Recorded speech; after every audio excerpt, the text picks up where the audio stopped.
Au nom du Père, du Fils et du Saint-Esprit. Amen. La paix de Jésus soit dans votre maison, sa paix et sa joie. Alléluia. Nous lisons le Saint-Évangile selon saint Marc. Et oui, nous poursuivons l'Évangile selon saint Marc. Magnifique. Et nous lisons le chapitre 9, versets 14 à 29. Que ta parole, ô Jésus, rentre dans mon esprit. Que ma bouche proclame ta parole et que mon cœur l'accueille. Alléluia. Jésus guérit un jeune épileptique. Alors, il va falloir être attentif parce que c'est costaud. Et j'ai pas la prétention de décrypter, de tout décrypter. Ô Jésus, tu es notre seul enseignant. Alléluia. Lorsqu'ils rejoignirent les disciples, ils virent tout un attroupement autour d'eux. Et des maîtres de la loi qui discutaient avec eux. Ce fut une surprise pour tout le monde. Quand ils virent Jésus, ils coururent au-devant de lui pour le saluer. Alors Jésus demande aux gens, qu'avez-vous à discuter avec eux? De la foule, un homme lui répond, « Maître, je t'ai amené mon fils qui est possédé d'un esprit muet. » Voilà, on fait juste une petite pause. Un esprit muet. C'est un esprit qui ne dit pas son nom, puisque les exorcistes ordonnent plutôt à l'esprit mauvais, au démon, de se nommer afin de le chasser. Mais ça, c'est un démon qui ne dit pas son nom. Quand il s'empare de mon fils, il le déchire. L'enfant bave, grince des dents et devient tout raide. J'ai demandé à tes disciples de le faire sortir, mais ils n'ont pas été capables. Non, on est vraiment, excusez-moi, je fais encore une pause, dans un cours d'exorcisme. Mais il n'y a pas que ça. Parce que au point où nous en sommes, il y a... Vous savez que je fais vraiment volontairement une pause, pardon Jésus, pour bien expliquer que l'exorciste, le prêtre exorciste, ne va pas, il va discerner. Il va discerner avant d'intervenir. Parce que dans bien des cas, ce sont des troubles mentaux, ce ne sont pas des possessions démoniaques. Dans la majorité des cas. Donc, l'exorciste doit discerner cela. C'est ce qui est en train de se passer. Voilà. Jésus répond, « Gens sans foi, jusqu'à quand serai-je avec vous? Jusqu'à quand devrais-je vous supporter? Amenez-le-moi. » Ils lui amenèrent, à la vue de Jésus, l'esprit secoue l'enfant violemment. Il tombe à terre et se roule en bavant. Jésus interroge son père. Depuis combien de temps cela lui arrive-t-il? Le père répond, depuis son enfance, souvent même, il l'a jeté dans le feu et dans l'eau. Il pouvait le tuer. Aie pitié de nous, et si tu peux, viens à notre secours. On fait encore une pause. Vous voyez, Jésus se renseigne. Bien-aimé Jésus, tu te renseignes ça à savoir depuis quand. Là, c'est exactement ce que fait l'exorciste.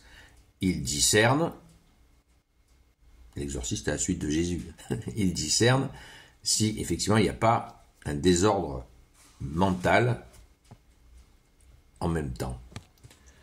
Jésus lui dit, « Si tu peux, mais tout est possible à celui qui croit. » Aussitôt le père de l'enfant s'écrie, « Je crois, mais viens en aide à mon manque de foi. » Quand Jésus voit que les gens arrivent plus en nombre, il menace l'esprit impur, « Esprit muet et sourd, je te l'ordonne, sors de cet enfant et ne reviens plus jamais. »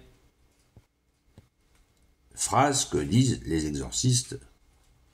Voilà. Pardon pour mes rajouts. À ce moment, l'esprit pousse un cri, secoue violemment l'enfant et sort.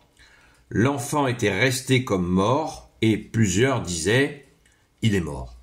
Mais Jésus le prend par la main et le réveille. L'enfant se remet sur pied.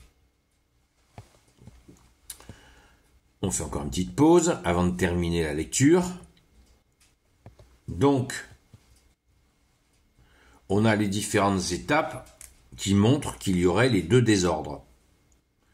Il y a une maladie et il y a la présence d'un démon. Et Jésus va donner l'explication finale. Jésus revient à la maison. Quand ils sont seuls, verset 28, ses disciples l'interrogent « Pourquoi n'avons-nous pas pu le faire sortir ?» Jésus leur répond « Il n'y a que la prière pour faire sortir cette espèce-là. » Et là, on rejoint tout de suite ce qu'on a entendu, c'est que le Père a bien reconnu qu'il manque de foi. « Je crois, mais viens en aide à mon manque de foi. » Voilà. Manque de prière, constance dans la prière, fidélité à Jésus, pas voir 50 mètres, comme on peut le voir chez New Age. Non, nous sommes catholiques et fiers de l'être, et nous n'avons qu'un maître, c'est toi Jésus. Jésus nous dit, vous n'avez qu'un seul guide, c'est le Christ. Donc on ne va pas, comme on dit, manger à tous les râteliers, c'est s'y perdre totalement. Et puis quand c'est comme ça, Jésus se met en retrait. Donc, parce que Jésus nous dit, apprenez que je suis doux et humble de cœur. Si nous courons à droite à gauche, Jésus dit, ouais, mes enfants, courez à droite à gauche, si ça vous chante, vous êtes libre, c'est le libre arbitre. Mais ne comptez pas, je ne peux pas venir auprès de vous, puisque votre préoccupation principale, c'est de courir partout. Donc, fidélité et constance, les deux qualités préférées de Jésus. Amen. Chez nous, les qualités qu'il préfère chez nous, évidemment, vous l'aurez compris. Donc, il n'y a que la prière pour faire sortir cette espèce-là. Jésus, à ce moment-là, donne cette leçon que nous attrapons au vol, que tu nous donnes, Jésus bien-aimé, régulièrement. Veillez et priez, afin de ne pas tomber en tentation. Les tentations, c'est justement les soucis qui peuvent s'accumuler quand nous cessons de prier. Et là, ne désespérez pas, continuez à prier.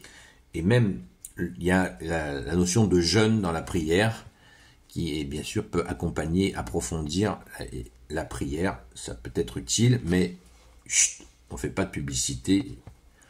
Si on fait un jeûne, on n'en fait pas la publicité, comme Jésus nous l'a enseigné. Voilà. Donc, c'est aussi un cours d'humilité pour les apôtres, malgré qu'ils ont pris un savon assez costaud.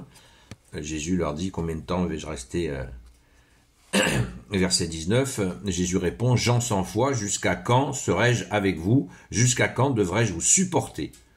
Amenez-le-moi. Et les apôtres n'ont pas encore reçu non plus la fameuse force d'en haut de la Pentecôte. Donc ils n'ont pas encore apparemment toutes les capacités, mais là, nous l'avons entendu, il y a une situation très particulière qui nous enseigne bien des choses. Merci Jésus. Gloire au Père, au Fils et au Saint-Esprit. Amen. Ô Jésus, toi qui peux tout et qui portes tout, je te confie toutes celles et ceux qui regarderont cette vidéo, ainsi que leurs proches, selon ta seule volonté, ô Jésus. Sainte Marie, Reine des cieux, toi l'Immaculée Conception, toi qui écrases le serpent, toi qui es la lune sous tes pas, toi notre Mère, Notre-Dame.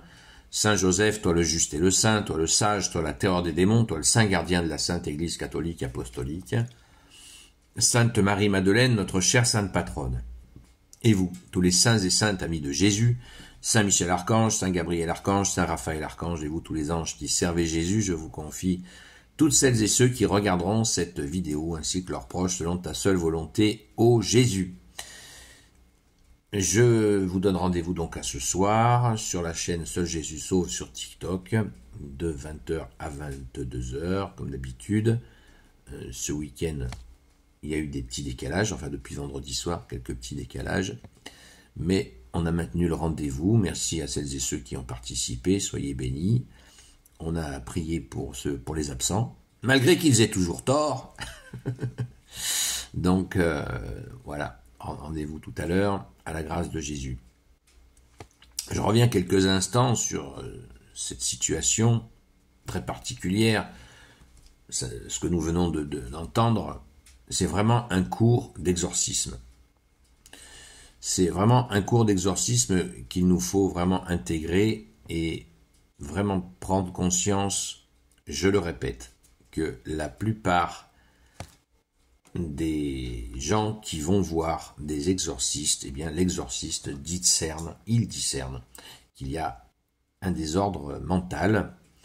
Et ça ne veut pas dire qu'il faut baisser les bras, bien sûr. Et il faut absolument veiller et prier comme Jésus l'a demandé. Ne pas désespérer et baisser les bras. Bien des cas de guérison, plein de cas de guérison existent, mais les gens, bien sûr, ne vont pas s'en vanter. Donc, il nous faut rester dans la confiance en toi, Jésus, le roi de gloire, le Dieu de nos vies. Alléluia. Pensons-y.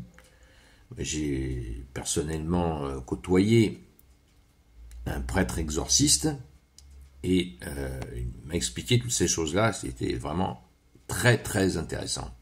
Absolument passionnant de comprendre comment ça marche. Donc surtout ne jouons pas sans connaître.